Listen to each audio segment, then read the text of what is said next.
Very excited to have everybody here listening to the next episode of The New Normal. My name is Andrew Mayer. Appreciate you all being here. This is episode 8. Enjoy the episode. So I'm back here again with Nate Brown. Last time I connected with him was 11 months ago, and he was in Tennessee back then, working at UL. I believe he's still in Tennessee now, but he is Chief Experience Officer at Officium Labs, which he's going to tell me what that actually is. And I did see he just recently held his first bed talk. Oh, man. Which I thought was really clever. And Sounds a little weird when you say it that way, but yes, it is. It starts off a little weird there too, and maybe I'll put a link down in the comments back to that video there. But he came on to my 3 questions a year ago and shot it out. I appreciate you coming back here, Ned. Nate, can you introduce yourself and tell us a little bit, what is Officium Labs? Sure. Well, thank you, Andrew, for having me back. Had a ball with you last year. Excited to join you here in 2020. Although, what a year! My goodness. Yeah. Oh man. Don't know, up or down. We'll see. Holy man. We're doing well.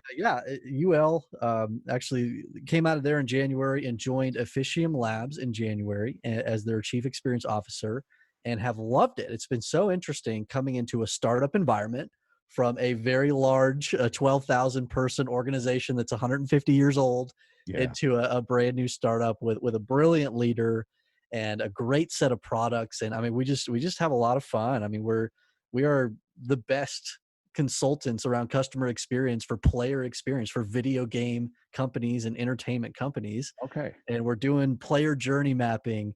We're doing all kinds of transformation consulting and correlating CSAT to customer lifetime value or player lifetime value. And it's just been really fun and fascinating. That's a new version of it. Player lifetime value. Yeah, there's a whole player experience world out there, and it's awesome. Okay. And you started with them at the beginning of the year? Was it the end of last year? No, it was the beginning of this year. So it's been 4 months. Oh, you jumped into a startup at a really interesting time. I did, didn't I? Luckily.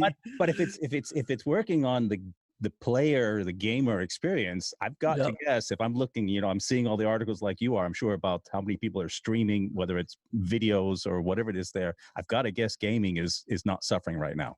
Gaming is not suffering. They were doing very well prior to pandemic. They're doing very well inside of the pandemic, and the video game space will continue to explode as esports explodes. Yeah. As we have a cultural revolution around social video games and communities being formed digitally inside of video games, it's only going to continue to explode. All right. Well, you sounding really excited about your move from the big monster company down to the nimble, we move on a dime startup there. Both have been good, but I feel like in a way I was kind of created for a startup environment, and I feel like I've been thriving in it, and I'm just excited to keep dreaming and doing fun stuff and making a difference out here.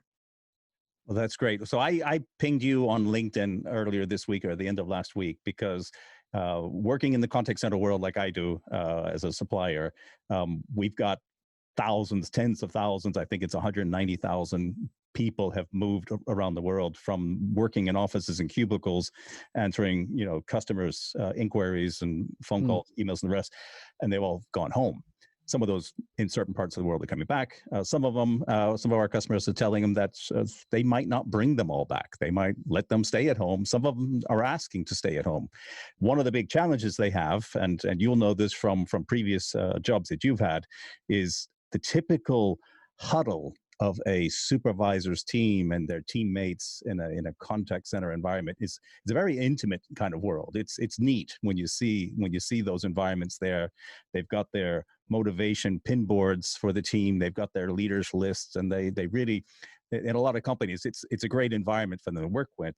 And for the team leaders and managers of that, they run around and they've got their ribbons and they hand out pins. It's fun. If you've never seen that kind of environment, it's energizing. But it might not be a lot of them out there right now. So my question to you was, what kind of experience have you seen? Have you had yourself, techniques, practices, tools, tips you might have for people trying to manage employees? In my world, contact center, it doesn't have to, but employees who you don't see anymore.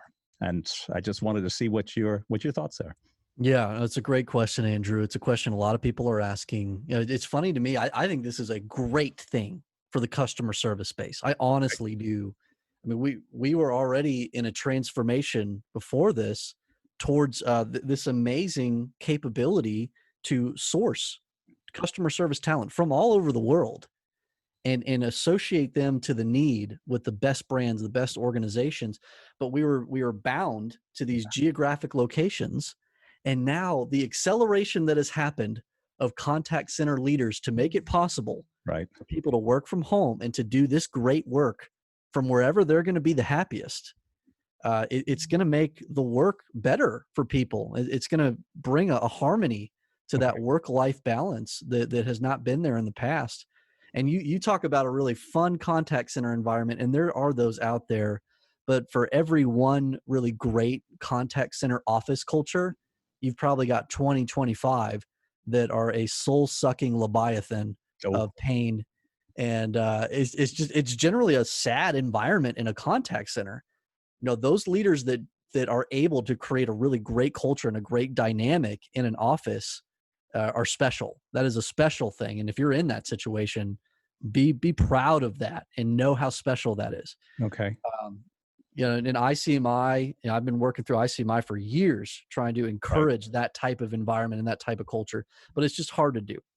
So I actually think that this challenge and this opportunity for us to transfer to more of a work from home situation, well, it's difficult. If it's done well, I actually think it will be better in the long run, both for the companies that are trying to source the best talent and for the people doing this work. So I have one customer. Sorry, just to jut in there.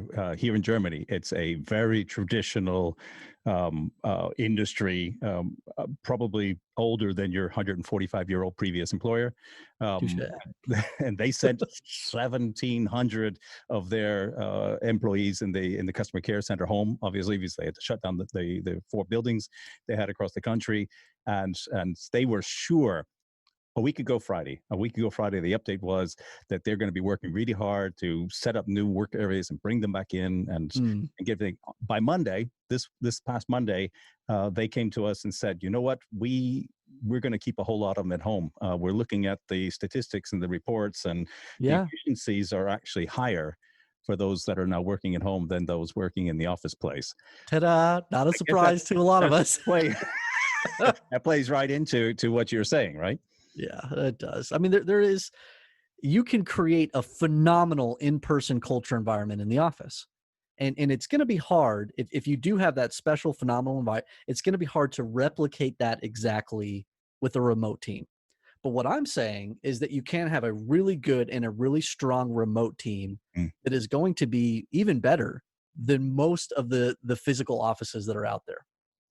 So And how you how do were we do yeah, that? you Yeah, worked in an office at UL, so you were part of the I was. corporate building and all that there. Yeah, 12 Yours, years. yeah, Officium is as I can guess is headquartered in Silicon Valley. It's out in San Francisco, right? You're still in Tennessee. I'm guessing the team here is pretty diverse themselves as far as Oh yeah. locations go. Oh, it's all over the place. So we work from our homes when we're not on the road with clients, Okay. which is great. You kind of have that excitement of being on site and the energy that comes from being on site with our clients. And then when we're at home, we have the pleasure of relaxing a little bit more and being with our family a little bit more and getting some of that work done that's really hard to do when you're on the road. So I'm hearing that from some people that they're not having the commute, even if it's a daily commute of Oh 45 minutes or an hour and a half in and out of the office. They suddenly find they have extra time on their hands my do goodness. nice things and all. But if you travel, I know like you and I typically do, where you're spending many hours a week or half a day is trying to get from one place through connections to the airports. This is actually a really nice time that we're going through now. But some of those managing people that you don't see, that you don't have you got any ideas or techniques or tips that you've got on hand? Yeah, and I worked with some friends of mine and the folks at Officium, and we put together a list of ideas that are very helpful to managing a remote team and keeping Okay. that energy alive. Let me set a little bit of a macro stage before I dive into some very specific ideas. And I was really overcome recently by a talk by Simon Sinek, one of his TED talks, Hmm. where he just talks about creating this circle of safety inside of your team Okay. regardless of geography, wherever that team is. And I think right now, it's essential that our people can trust us, and that we're making them feel as safe as possible during this time, and bringing them life and energy as much as we possibly can. And that's going to require some really great leadership. Mm, It's going to require just a level of transparency that's there, because we can't promise that we know everything that's going to happen in these coming months. right. But the things that we can promise, we should, and we should stand by those promises. And the things that we can't, we should be as honest as we possibly can, and help to guide people emotionally through this period of time. Mm, Otherwise, it's really easy for people doing this work that are maybe stuck in their homes now, or they haven't before. They're trying to transition to this new environment. Maybe they're having to homeschool their kids, or right. something that they've never had to do before, and they're trying to do the best job that they can. But they might not have the emotional bandwidth to really invest themselves into doing that work well. And if we don't have that circle of safety around us, we Gotcha. can't apply our energy and our mind to our job, because we're just going to be trying to create that circle of safety for ourselves. Right. So the more the leader can create that circle of safety around their people, the more their people can actually focus on their work That's right. and serve customers well. Okay. Otherwise, that burden comes on the individual. So it's really critical in my mind, Andrew. I mean, we just have to be thinking through, how can I protect this person? How can I help to lead them and guide them through this challenging time, and extend as much grace as possible?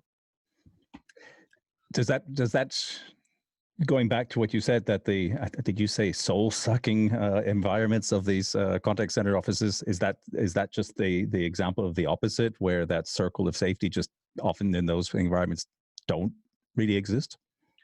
Yeah, I mean, it's hard to not have them exist, because I mean, if we're going to serve customers well, there are SLAs, there is a Sure. reality there. But let's look at the tenets of a legacy contact center environment: Mm, adherence to schedule, yeah. quality assurance, extended forms and expectations and SLAs that have to be met. These are things that, if you're trying to put that same burden and that same reality on somebody that's now in a very challenging situation in their home, where they're trying to adapt to a new worldwide reality, it's going to break them. So we do have to find a way to ease that pressure some. Adherence to schedule and quality, that's going to have to look a little bit different than it would before. So how does a company manage? I mean, inherits the schedule, and that's a religion for certain roles Oh yeah. in these larger companies, and they run around with their digital clipboards and measure off every person's every extra 30 seconds at the coffee machine that they didn't come back and plug in I their head know. to take the call. But how do we manage that and the expectation of the customer when the people, how does it work with an employee who's at home? You can't see. You can Yep. monitor them. You can tell that they're logged into a system, that they're in a certain status. You might even have some screen tracking software running. Some do that, so you can see which screens are active, and not what they're doing on the screens, but just to make sure they're actually there working. How does a team leader communicate with their team members in a scenario like that? It's going to come down to, do you trust your people or not? Yeah. And if you've hired good people that represent your brand culture and represent the type of environment that you're looking to create, they're going to do right by you if you give them the opportunity Hmm. to do right. I'll give you the example of the adherence to schedule thing. You've got the employee that they themselves are just all about minutes, and they think in terms of minutes. I have to give X number of minutes to my company, Yeah. and if they take minutes from me here, I'm going to take them back here. Versus somebody that loves the work they're doing and respects the company that they work for, the idea of minute counting goes away. And if they have to help take care of their kid in the morning for a little while, they're going to give you that time back and more at the end of the day. They're going to do the right thing. And if you don't have people like that, then you need to find people like that. Otherwise, you can't manage them in this work from home reality. It's going to be impossible to create that atmosphere of trust and mutual respect unless you have people that have the capacity and ability to think that way. So, I mean, there's a lot of people, and many of them, sadly, in the past have worked in the contact center that are not made for this new reality. The good news is there's a great new generation of people out there that are exactly in this frame of mind and that are looking for good, compelling work where they can serve customers and serve a company that they respect and that they want to be there for. And we can stop babysitting people Mhm. and stop managing basic expectations and start guiding the hearts and minds of our people in a way that's going to be meaningful and compelling. And they don't now have to move to Omaha or Kansas City, where these monster centers have been built geographically in the middle of the U.S. and things like that. They Yeah, can we from literally put call centers in the desert. yeah, I mean, it's like, and then expect 600 people to move out there and work there and be motivated every day. So which if you're Zappos, it happens, but anybody else can't get away with that. what I hear you saying is it's not about the technology. That's that the technology and numbers. You know, if I was taught at the beginning of my call center world when I was designing contact centers back in the 90s, I would come up with these fantastic ideas of diverse, geographically separated centers connected together. And I had a mentor back then.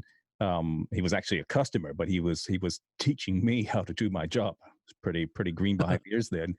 He said, "This is all really great what you've created here, Andrew, but if you can't measure it, it's not worth building it." Right, and that's the way it is, and what the measures might be can differ depending on what types of things you're building there. Sure. From the business perspective, you've got to be able to show some sort of result, whether that's at the bottom of a spreadsheet, uh, Yeah. or or it's a smiling, happy customer leaving your company with products or services that they've consumed. We've put a whole lot, and we talked about this last year on the interview. We've put a whole lot of technology between people and servicing their customers. I'm part of that. I'm proud of a lot of what we've done, but we've put a whole lot of pieces and a whole lot of hurdles in between them. And what I hear you saying is, if you have the right people that have the right culture, trust, the circle, was it the circle of trust around them, where they feel comfortable of taking an extra 90 seconds to go reheat the formula for the bait, whatever it is there, and then they come back and log on and take the next 6 calls without blinking an eye and servicing the customer well. This can all work out really well. Is that right? Yeah. Some companies can't make that mental shift. Some people can't make that mental shift. So we need to marry those organizations that want to hang on to the legacy contact center environment. We need to let them find all the people that think in terms of manage me by the minute, Hmm. tell me exactly what I'm supposed to do and when to do it, and I will do my best to adhere to your quality form and to your by the minute schedule. For the rest of us that are creating a little bit different of a type of organization and a different feel, there needs to be guide rails, Andrew. And you are correct. I mean, you're not going to care about what you can't measure, and there can be abuses that would happen here. You have lazy people. You have some people that want to take advantage of your company. So, I mean, we have to be able to identify when that's going on. And again, there's a cultural mismatch that's happening there. There's a lack of respect that's coming from that employee back to the company. But I mean, think about some of the technologies that we have now. I mean, you can know when an agent's doing a good job for the customer. At Sure. the end of the day, that's what's really mattering here is, are they creating great customer interactions, and are they creating a good environment for their team as well? Hmm. Hmm. Because you can be a whip crack customer service person who makes magic on every customer interaction, but if you treat your coworkers like crap, you're not going to be on my team, Right. because you will cause way more harm than good in that scenario. So you got to have people that can serve their coworkers well and the customer well, and then have some guide rails that are there. But I mean, you're going to know these things if you have the right technologies in place. I'll give you the example of modern customer sentiment Hmm. capabilities, where they can take recorded calls, they can take emails, they can take live chats and get a very accurate automated picture of customer sentiment like that. Exactly. It's no longer built on surveys that could be gamed or, Hmm. or other things. I mean, we have an unbiased, very intelligent AI capability that's monitoring the customer sentiment of all these different customer service interactions.